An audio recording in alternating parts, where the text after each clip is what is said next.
There it goes.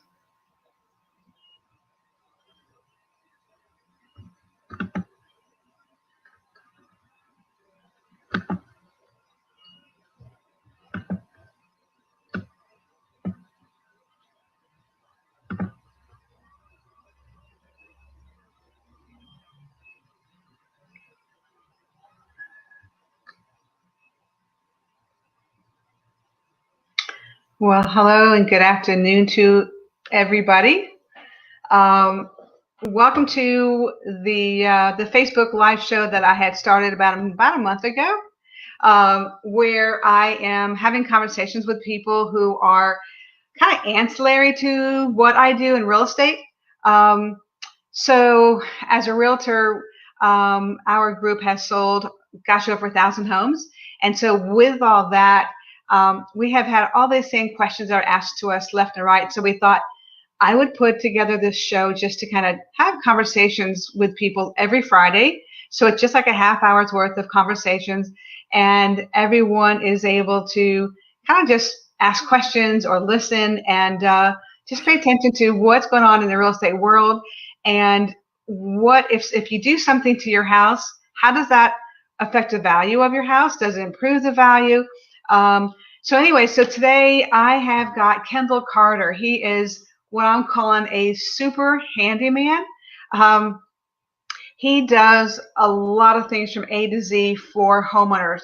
And so I don't want to go through all the details. I'll let him kind of give you a quick 30-second bio of what he does. But I'm going to switch over and put him on real quick. Hey, Kendall, welcome to the show. So glad you can join us this morning. Can you take a couple minutes just to tell everybody who you are, what your background is, what do you do? Hi, good afternoon, everyone. I'm Kendall Carter. I am the business owner of Call Kendall. He Can Fix It. I am a local handyman. I service, Tampa, St. Pete, and Clearwater. I'm located here in the Starkey Ranch community. I do, basic electrician, basic plumbing. Do a lot of mounting of, TVs or garage racks. I do, drywall repair. I repair tile. So quite a few things that I offer homeowners. I've been doing the handyman work now. I started this business back in October of last year, and it is grown, much quicker than I could have expected. So every day or every evening and every weekend, I'm out there just helping homeowners, provide those services, help them resolve issues with their home, and so they can get on with their lives and enjoy their homes. It's funny you said something which really makes me think about what you do. So you started last year, and I think any of us who start a business, we never know, is it going to take off, or are people going to call us, right? And so it's really taken off for you. I think that speaks of who you are, what you do, how you do what you do. That people trust you, and people like the service you provide, and people know the quality of what you do. Because if you weren't personable, if your quality wasn't there, etc., you wouldn't be going up, right? Right. So I think it speaks highly of who you are, is what it is. Yeah. One thing I pride myself in is providing excellent customer service. That's exactly how you create those relationships and get repeat business. Genuinely being a person who listen to the customer, listen to exactly what they want and deliver. So customer service is like, my number one priority. I have been able to create, quite a few relationships with clients because I treat them or their home as if it was my home. And when I go in to do work, whatever it may be, I take the mindset that, I'm working in my own home, and I want to provide the best quality, best service that I can. Because our homes are not only where we live, but it's also our investment as well. No, absolutely. I mean, in hearing a couple of the points that you just talked about, I can relate so much for us as real estate agents. Our business is referral, right? Most of all of our business is, I'd say, good 80% of our business is referral. After 20 years of doing, well, we're in 21 right now. The business just comes back to us as people we've worked with or people they've referred us to call us back all the time. So that relationship of how you do what you do is so important in small business, large business, big restaurants, whatever. They have to have the same thing. Otherwise, you won't go back. Absolutely. First impressions are the best impressions that you can make. And, I always, I take the mindset that, whenever you're out on a job in a homeowner's home, you're actually auditioning for the callback, the next job. And so every time you go out there, you want to make sure that you be mindful of that, is that you provide the quality of service that they expect, and understand if you don't do that, then you may not get referred. And I'm grateful that I've got a lot of business just by word of mouth. Mm-hmm. And that goes again back to who you are, your character, the job you do, how proficient, how quick to respond, communication, everything.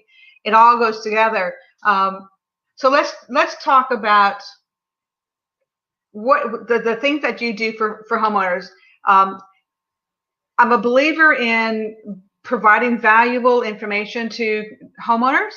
And one of the reasons I wanted you to come on is because I know some of what you do provides value to a house.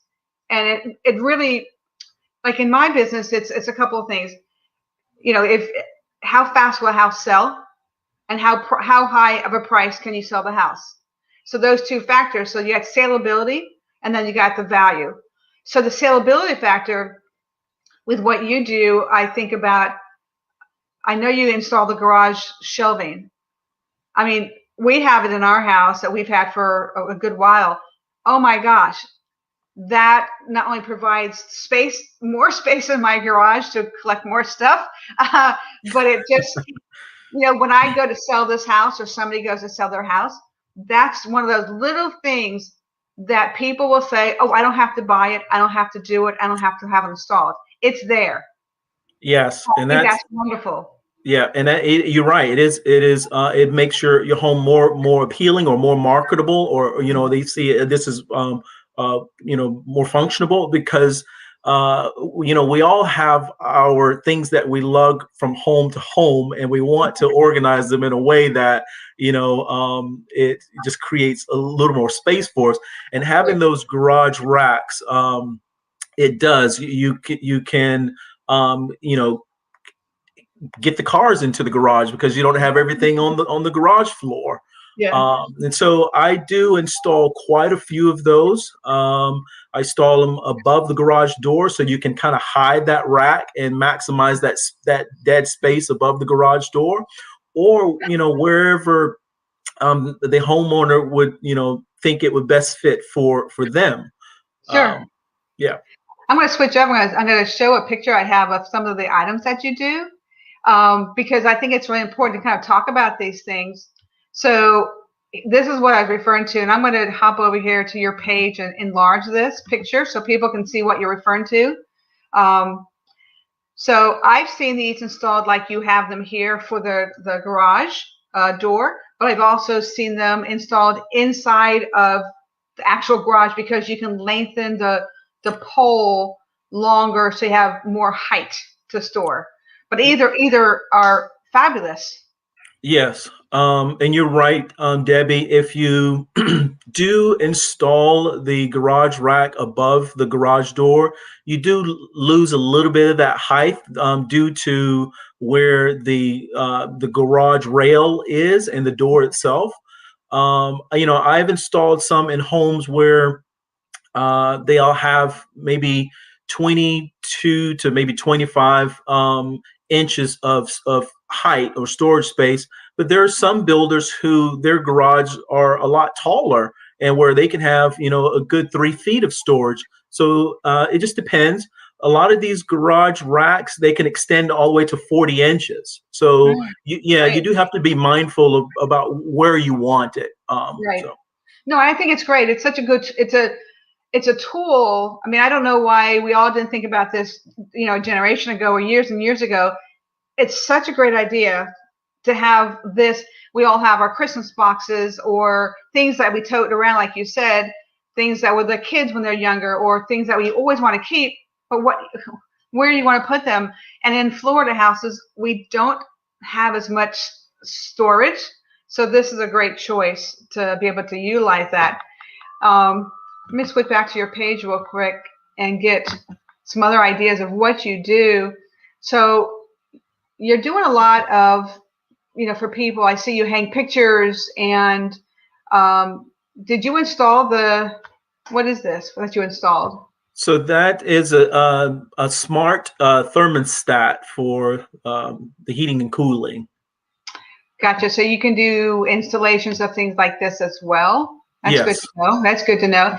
And right now the technology is, these things are, if they don't come already in a builder's house, folks who have resale homes are putting these in because it's so much easier to use. I think it's great. It's really great to have that. So tell me what the surround sound. I know a lot of homes do not have this. The new construction, it's easy to put in, but how are you installing those in a pre-existing house? So a pre-existing home would have it already like either pre-wired, or you could run the wires to the location where you want to put the speakers are, and just kind of like drop a line there. And some builders, so the new homes, they're doing a pre-wire, and they just plug that hole in the ceiling. So at a later time, if you want to put a speaker in there, you can. Right. For an existing home, it's easy to just run that wire up through and drop it down to the location where you want that speaker to be. It's not a complicated task, and it does allow for the enjoyment, of the sounds that, if you're watching movies or just playing music throughout the house, you can add them wherever you want to. So I love them. I mean, Kendall, we walk into homes that are on the market, and we were showing a house a couple of days ago that had their surround sound on during the showings. And so you're hearing this beautiful, soothing music in the family room, in the master bathroom, as you go through the house. It just creates for the homeowner an ambiance. But then when you go to sell the house, it creates the ambiance for the buyer. Yeah, it is. It's and I think it does add a lot of value to your home to have that, because now we're having, more homeowners who want that smart home, that home that that have the kind of like, the extra, the bells and the whistles, the surround sound. And so when you do have those, it's a great, marketing tool as well. Absolutely. Absolutely. I love it. I mean, it used to be a time where only upper luxury homes had it. We've sold multi-million-dollar homes going down to $100,000 homes, but the multi-million-dollar homes is typically what you used to see, having these surround sounds. But, everyone's putting those in, or a lot of people are putting those in now, which is fabulous. So let's see what else you do. I mean, you've got a bunch of photos here on your Facebook, and I know you're going to add some more photos, but just to highlight some of these things that you do for the homeowners. I mean, I look at this and think, oh my gosh, because I know brick pavers come out. And so I'm going to think that brick paver that came out was originally on cement. You think so or not? Yeah, so it was originally on cement, and I think over time that it kind of like loosened, and I'm not sure how much cement that they had under there. But the homeowner, was able to lift those two pavers up. A matter of fact, they stepped on it one day and the pavers gave way. And in my industry, I say that's a health hazard. I mean, that's it's a hazard. Somebody walking in the house, coming out of the house, boom. Absolutely. Yeah, absolutely. And especially that first row of pavers, because that's where you first step up on. So you do want to make sure that those ones is as secure as can be. So what I do is whenever I find some loose pavers like that, is to just lift those up, clean the pavers off, because you'll still have some of that old cement that's on there. Clean that spot up, and then you put down a layer of like cement glue on the bed of the pavers and along the side as well. You want to make sure that it's secure all around. Yeah, absolutely. And there's so many families, so many people that have pavers, brick and or brick pavers on the back porch, the front porch, their driveways, etc. I've stepped on quite a few that are on the pool, and and you can feel how wobbly it is. And I just think about the safety hazards of something like that. Yes. Yeah. So let's see. Let's go through a couple more things. I know our time is limited here. We have just like 15 minutes left. So I see you put in these lights for a homeowner. I mean, to me, that's wonderful. In the evenings, to be able to have your patio furniture out here and have these lights. What do they do? Is it a string of lights? Yeah, so that is an industrial type of string lighting. It's very heavy duty, very great quality of lighting that the homeowner wanted to be able to lighten up an area of the lanai, which doesn't get a lot of lighting because it's kind of out of the area where they have the other lights. And so adding these string lights to that, they're going to put a little seating area out there. I mean, I think it's just a way to enjoy all of your lanai, whatever hour it is. It's a gorgeous look. Well, I look at that and I see it, and I'm certified in staging, and so with seeing this picture, I can picture a couch setting, with a glass of wine. So it's the ambiance that gets created when a homeowner does this. And I know as a realtor, I look at things as resale. Yes, we want to enjoy our house. We want to do what we want to the house to enjoy while we're here, but also in the future, because if they're going to resell that house. And so I think the stats are like, it used to be 5 to 7 years people would stay in a house. It's much shorter now. It's about 3 years, give or take, to 5. But with that, to create the ambiance on that patio, that's a huge selling feature for that family and for whoever is walking in that house, especially if it's an evening showing. You got the lights on, you got the couch set out there, or even if it's a table and chairs, it just creates a beautiful ambiance. So, absolutely. And if you're, entertaining friends and family, you can utilize, your entire lanai and it'd be well lit. So it's just again, it's a beautiful look. And it's just lighting, but it's not just lighting. It's the ambiance that is created in that space. And a lot of people don't have a vision, so we go to Pinterest and whatnot to kind of see these things. And I think this is probably maybe something someone saw on Pinterest. I don't know, but I think it's great. It's a great idea. Great idea. So let's go on to, let's see what else we find here. But that's a close-up of it before the homeowners that put their furniture out there. So I see the picture ledge. Those are really popular right now. So are you installing those? Yes, I am. So those are the picture ledge that the homeowner wanted to, put up family portraits in their bonus room, and they bought these floating shelves. And so that top row is 3 floating shelves along with the bottom row.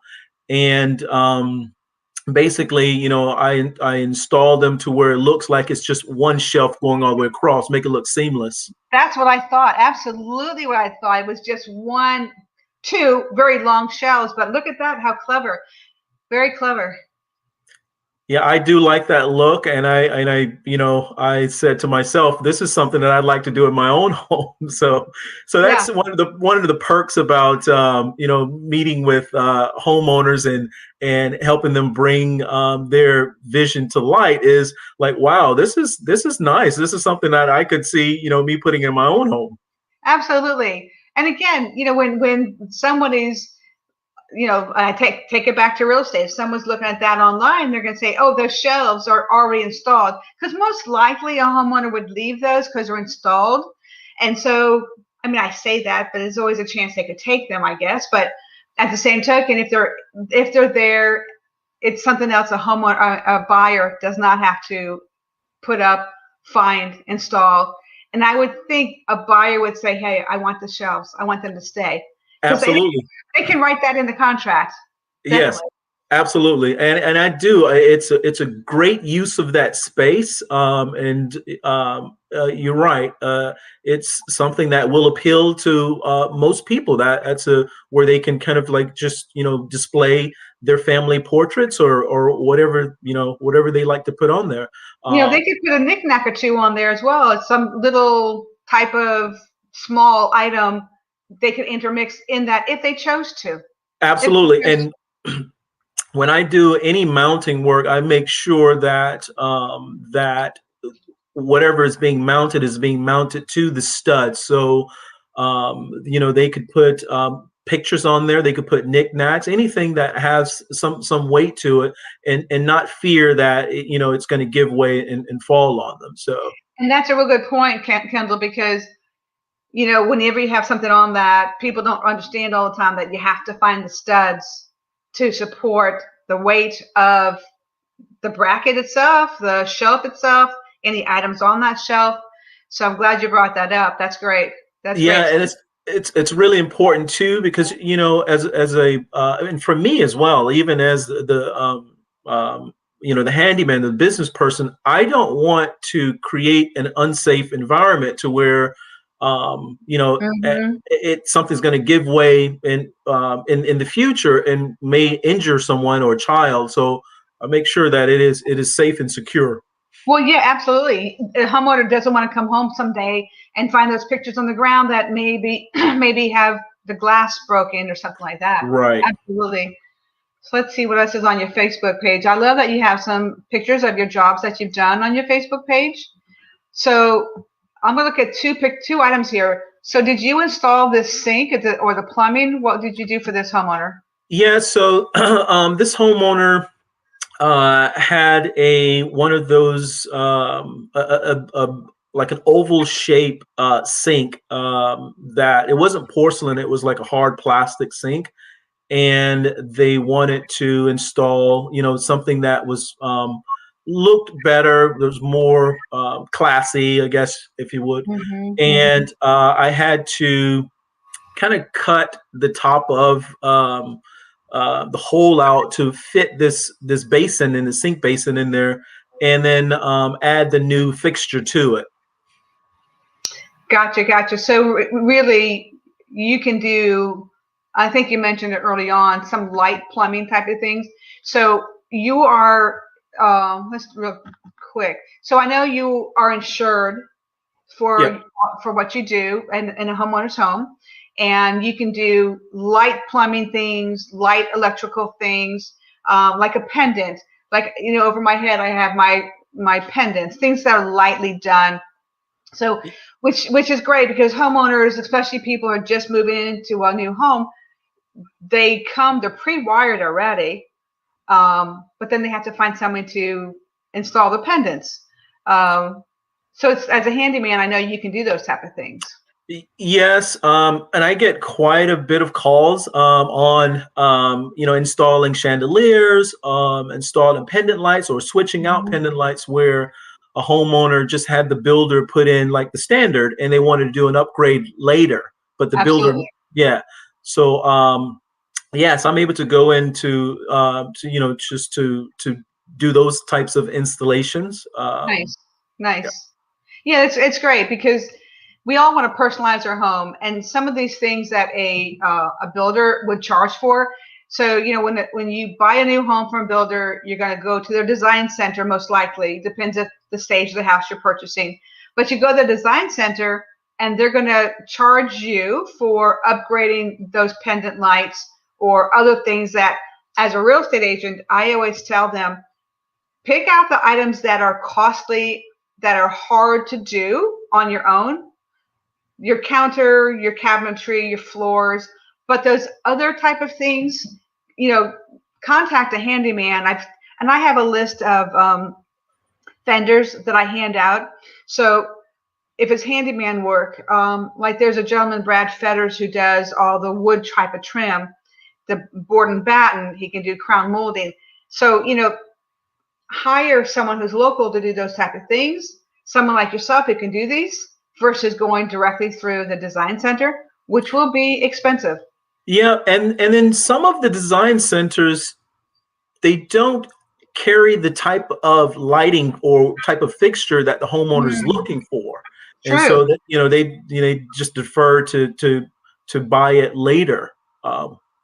Very true. And that's usually why they'll just take what comes with the house. That's very basic because they know they'll change it out later. Yeah. Absolutely true.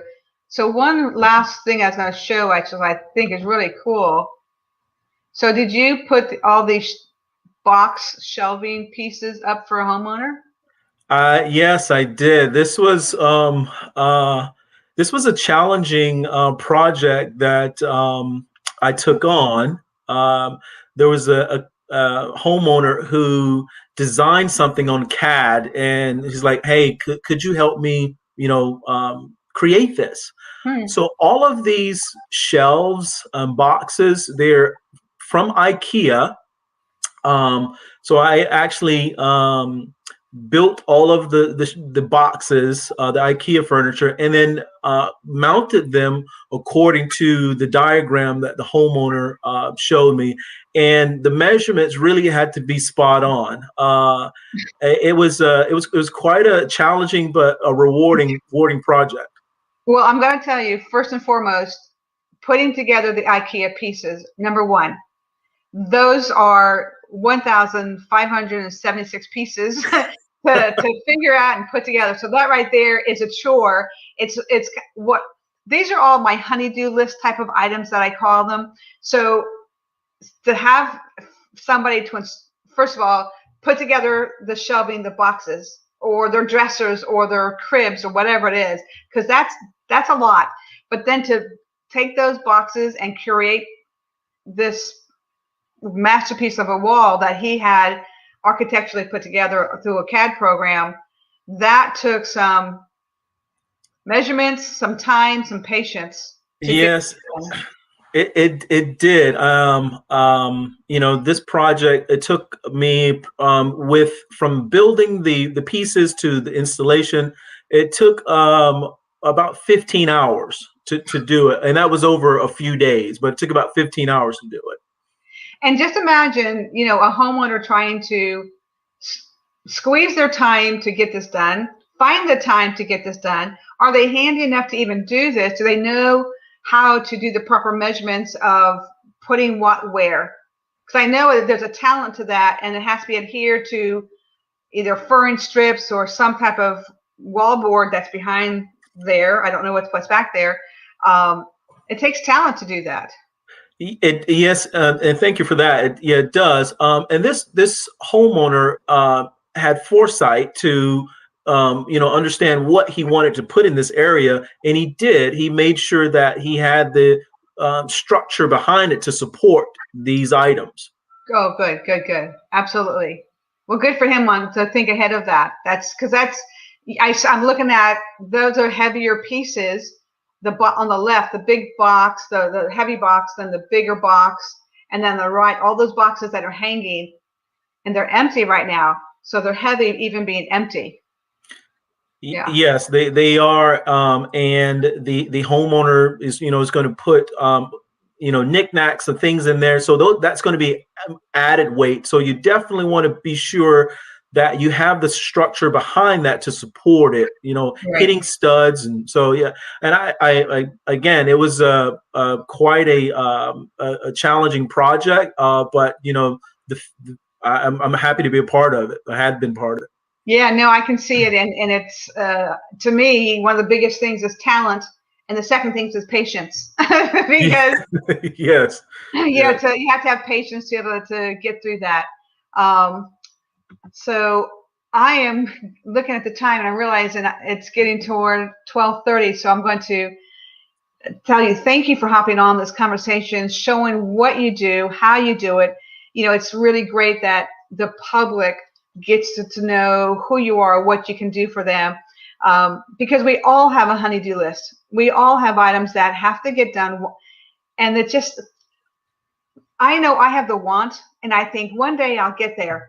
Well, my one day never comes because I'm literally just so busy with real estate. Yeah. We have a lot going on all the time. And so my mind tells me, oh, I can do this. And my project and my project and my project are still there. So it's good to have people like you who know how to do it. You have the talent to do it. So it's good to have you on here so people can get to know who you are and what you do. Thank you. And again, I appreciate you inviting me on to have this conversation with you. And I look forward to, possibly assisting homeowners who are listening in. So again, thank you for this opportunity. Yeah. You're welcome. Thanks so much. And I'm going to say goodbye and look forward to talking with you on another topic or another time when I have a client who has these things that have to get done, because I'm in touch with people all the time. And I've already referred your name out to people. So I will keep referring your name out to more. And you are on our vendor list that we hand out to people. So kudos to you for everything you do. And thank you for joining us. Thank you. Have a great day. Bye now. Bye-bye. So that was great. Kendall has the patience and is just, the energy and the knowledge and the know-how to get a lot of these things done. Because I know we all have a honey-do list that has to get complete, because it will just go on and on and on. And I know that because I am subject to that as well. So I want to tell everybody thank you for joining. And this episode will be on my Facebook page. It'll be on my LinkedIn page. It'll be on the Works Group YouTube page as well. And, feel free to send this out to anybody that you may know that is looking for a handyman. And, you can entrust Kendall. He is insured, so he's insured with what he does. But thanks again for joining, and I will say goodbye until next time.